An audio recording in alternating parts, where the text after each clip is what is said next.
తులారాశి వారికి ఎలా ఉంది రోజు? తులారాశి వారి విషయాన్ని తీసుకున్నట్టయితే ముఖ్యంగా తులారాశి వారికి ఒత్తిడి అధికంగా ఉంటుంది, ప్రశాంతత తక్కువగా ఉంటుంది. సమయానికి వేళకి ఆహార స్వీకరణ, నిద్ర మొదలైన విషయాల్లో తగిన జాగ్రత్తలతో ముందుకెళ్ళాలి. వృత్తిపరమైన విషయాల్లో శ్రమ, బాధ్యతలు మొదలైనవి అధికంగా ఉండే అవకాశం ఉంది. కమ్యూనికేషన్ అనుకూలంగా ఉన్నప్పటికీ పై స్థాయి వ్యక్తులు మీకు సహకారాన్ని అందిస్తున్నట్టు కనబడినప్పటికీ కొన్ని సందర్భాల్లో వారితో మీరు ఆశించిన స్థాయిలో సహకారం అనేది లభ్యం అవడంలో చిన్నపాటి ఆలస్యాలు, ఆటంకాలు లాంటివి కొంత మానసిక ఘర్షణని పెంపొందించే విధంగా ఉంటుంది. కాబట్టి వృత్తిపరమైన విషయాల్లో వ్యక్తుల యొక్క సహకారం, పై అధికారులతో మీ యొక్క ర్యాపో అంటే అనుబంధం, వారితో మీరు మాట్లాడే విధానం, అధిక ఆత్మవిశ్వాసం, ఈగో లాంటి వాటిని తగిన విధంగా దూరంగా పెడుతూ మంచి ఫలితాలు సాధించడానికి వ్యక్తుల సహకారాన్ని సద్వినియోగపరచుకోవాలి. వృశ్చిక రాశి.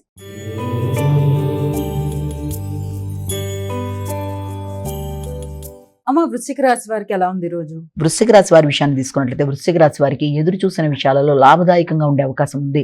ముఖ్యంగా వ్యక్తుల యొక్క సహకారాన్ని మీరు ఆశించిన విషయాల్లో మీకు అనుకూలతలు, ఉన్నత స్థాయి వ్యక్తుల యొక్క అనుకూలతలు, వ్యాపార పరంగా అభివృద్ధి కొరకు మీరు తీసుకునే నిర్ణయాలు మిశ్రమ ఫలితాల్లో ఉన్నప్పటికీ అది చాలా వరకు మీకు అభివృద్ధికరంగా ఉండడం, ఆర్థిక విషయాలు, వారసత్వపు ఆస్తులు, వాటికి సంబంధించిన విషయాలు, వృత్తిపరంగా మీ పై అధికారుల యొక్క సహకార విషయాలు, ఇవన్నీ కూడా చాలా వరకు మీకు అనుకూలతలు ఇస్తున్నట్టుగా కనబడినప్పటికీ కూడా వాటి విషయంలో అధిక ఒత్తిడి, శ్రమతో అనుకున్న ఫలితాలు సాధించడానికి అవకాశం అనేది ఉంది. గృహ వాతావరణంలో ముఖ్యంగా మానసిక ప్రశాంతత విషయంలో తగిన జాగ్రత్తలతో ముందుకు వెళ్ళాలి. ధనస్సు రాశి.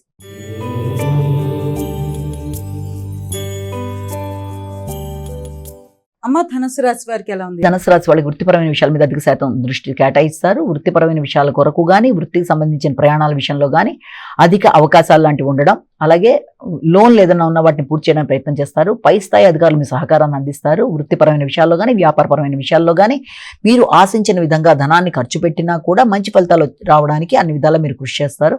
భాగస్వామికి సంబంధించిన ఆరోగ్య విషయంలో తగిన శ్రద్ధ తీసుకుంటారు. మానసిక ప్రశాంతతను పెంపొందించుకోవడానికి అధిక శాతం కృషి చేస్తారు. వ్యాపార విస్తరణ కొరకు కావచ్చు, వృత్తికి సంబంధించిన విషయాలు, వ్యక్తుల యొక్క సహకారం విషయంలో కావచ్చు, చాలా వరకు మీకు అనుకూలమైన ఫలితాలు రావడానికి అవకాశం అనేది ఇక్కడ మనకు కనబడుతుంది.